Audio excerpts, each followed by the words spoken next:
అదే RTV app వార్తల్ని క్షణాల్లో చదివే అవకాశం ఉంటుంది. ఒక న్యూస్ పేపర్, ఒక టెలివిజన్ ఛానల్ మీ చేతుల్లో ఎప్పుడూ ఉంటాయి.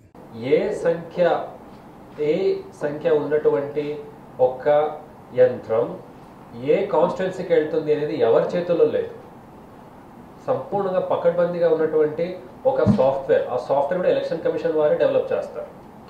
సో అది పొలిటికల్ పార్టీస్ వాళ్ళని కూడా పిలిచి నేను డిస్ట్రిక్ట్ ఎలక్షన్ ఆఫీసర్ ఆధ్వర్యంలో ర్యాండమైజేషన్ నిన్న కంప్లీట్ చేశాము. వాళ్ళు కూడా రకరకాల డౌట్స్ అడిగారు, అన్నీ చూపించాము. So finally they were satisfied, ఇది చాలా చక్కగా ఉంది సార్, మీరు ఫైనలైజ్ చేసేయండి అని. గుడ్, అంటే వాళ్ళ డౌట్స్ అడగడం కూడా మాకు మంచిది, ఎందుకంటే వాళ్ళు కూడా అవగాహన ఉంది, వాళ్ళు కొన్ని డౌట్స్ కూడా వాళ్ళు అడుగుతున్నారు. ఏ యంత్రం ఏ కాన్స్టిట్యున్సీకి వెళ్తుంది అని ఆ జాబితాను కూడా ప్రింట్ తీసి వాళ్ళకి ఇచ్చేయడం జరిగింది. వాళ్ళు కూడా ఫలానా అవగాహన నాకుంది, ఈ ప్రక్రియని నేను పాల్గొన్నానని లిఖితపూర్వక సిగ్నేచర్ కూడా ఇవ్వడం జరిగింది. మరియు వేర్ హౌస్ని పొలిటికల్ పార్టీస్ని పిలిచి వీడియోగ్రఫీలో వేర్ హౌస్ని కూడా ఓపెన్ చేయడం జరిగింది. అందులో అందరూ కూడా ఒక రౌండ్ చేశారు. Everything is perfect, so everything is going as per guidelines అని వాళ్ళు కూడా సాటిస్ఫాక్షన్ ఎక్స్ప్రెస్ చేశారు. సార్టింగ్ అవుట్ చేశాము. సార్ట్ అవుట్ అయిన తర్వాత ఏ యంత్రమో ఏ కాన్స్టిట్యున్సీకి వెళ్ళాలని అక్కడ కాన్స్టిట్యున్సీలో ఉన్న స్ట్రాంగ్ రూమ్స్ ఇన్స్పెక్షన్ కూడా నేను ఎస్పీ గారు చేశాము. నేను ఒక రూట్లో వెళ్ళి చూస్తూ ఉంటే ఆయన ఒక రూట్లో చూశారు. Like this all 8 assembly constituencies మేము వచ్చినప్పుడు చెప్పాము, వీ హ్యావ్ కవర్డ్. ఈ మొత్తం ప్రక్రియ ఈరోజు ఈవీఎం మేనేజ్మెంట్ నిన్నటి నుంచి మొదలైంది. కౌంటింగ్ రోజుకి ఇది కంప్లీట్ అవుతుంది. అక్కడ దాకా I request all of you to sail on the same boat. Anywhere you get any doubts, please ask us. Megha Swaroop గారు, ఆయన్ని మనము నోడల్ ఆఫీసర్గా పెట్టడం జరిగింది. ఐఎమ్ రిక్వెస్టింగ్ మేఘా స్వరూప్ గారు, కొంతమంది మీకు మెసేజ్ పెట్టవచ్చు, కాల్ చేయొచ్చు, మిమ్మల్ని వచ్చి కలవచ్చు. దయచేసి వాళ్ళని ఏంటంటే విని వాళ్ళకి ఎక్స్ప్లెయిన్ చేసి ప్రొసీజర్, కొంతమంది అవసరం ఉంటే గైడ్లైన్స్ కూడా ప్రింట్ ఇచ్చేసి let them read it. And after ఇది వెళ్ళిపోయిన తర్వాత వాళ్ళు they should be satisfied, okay I'm satisfied with this process అని. ఎండాకాలంలో మనకు బై ఛాన్స్ ఏమైనా ఎక్కడైనా మనకు ఎర్రర్స్ వస్తే వెంటనే సెక్టర్ ఆఫీసర్స్లు దాన్ని వెళ్ళి రీప్లేస్ చేయగలుగుతారు. సో ఇది ఎలక్ట్రానిక్ ఓటింగ్ మెషిన్ గురించి.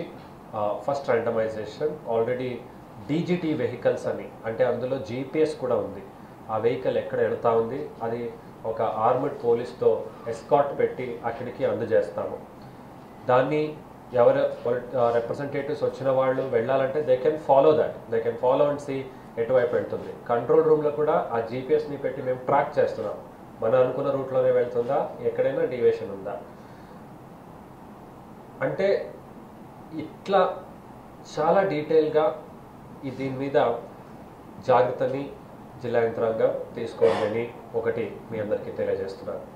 అలాగే ట్రైనింగ్ అండ్ డెవలప్మెంట్, ప్రతి ఒక్కరికి ప్రతి ప్రక్రియ చేసేవారికి కనీసం 2 సార్లు ట్రైనింగ్, కనీసం కావాలంటే 3. ఇంకా నాకు ఇది అవగాహన లేదండి కావాలంటే special trainings also we are arranging.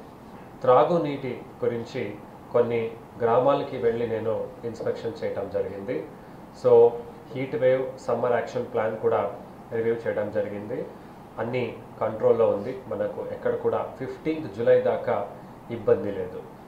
కాకపోతే ఒకటి మీ అందరి ద్వారా ప్రజలకి ఏం తెలియచేద్దాం అనుకుంటున్నానంటే, కొన్ని గ్రామాలు అంటే ప్రాజెక్ట్ దగ్గర ఉన్నాయి, డ్రింకింగ్ వాటర్ ప్రాజెక్ట్ దగ్గర, అక్కడ మీరు అనవసరంగా నీళ్లు వేస్ట్ చేయకండి.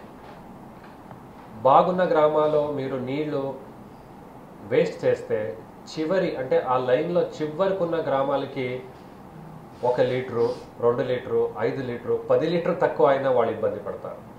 సో దయచేసి జాగ్రత్తగా నీళ్ళని వాడాలని, ఎక్కడ కూడా ఓవర్ఫ్లో లేకుండా. మాకైతే ఇబ్బంది ఉంది అంటే కొన్ని గ్రామాల్లో కొన్ని టైట్ సిచ్యువేషన్ ఉన్న వారి గురించి కూడా ఆలోచించమని కోరుతున్నాను. ఇంకా 1 నెల ఉంటుంది మనకు వేసవికాలము, ఎక్కడ కూడా ప్రజలకి ఇబ్బంది లేకుండా ఒక్కరికి ఇంకొకరు సహాయం ఇలా జాగ్రత్త వహిస్తూ చేయాలని మీ అందరి నుంచి కోరుతూ, ట్రాన్స్పోర్టేషన్ మాకు అవసరం పడలేదు ఇప్పుడు దాకా. ఎందుకంటే ఇప్పుడు పిఏబిఆర్ డ్యామ్ కూడా నేను వెళ్ళి చూసుకొచ్చాను. సో అది ఆల్మోస్ట్ 15th జూలై దాకా మాకు ఇబ్బంది లేదు.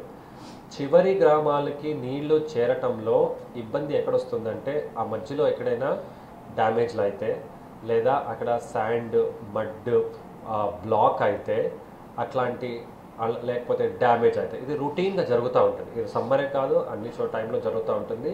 దానికి ఈ మన ఆర్డబ్ల్యూఎస్ అండ్ వాటర్ సప్లై యంత్రాంగంని అప్రమత్తం చేశాము. ఓటర్ లిస్ట్కి మీకు తెలుసు ఇప్పుడు ఇంకా 14th దాకా మీకు టైం ఉంది అప్లై చేయడానికి. అప్లై చేసిన తర్వాత 25 దాకా మాకు రిడ్రెస్ చేయడానికి టైం ఉంది. ఇందులో ఫారం 6 అండ్ ఫారం 8 రెండే.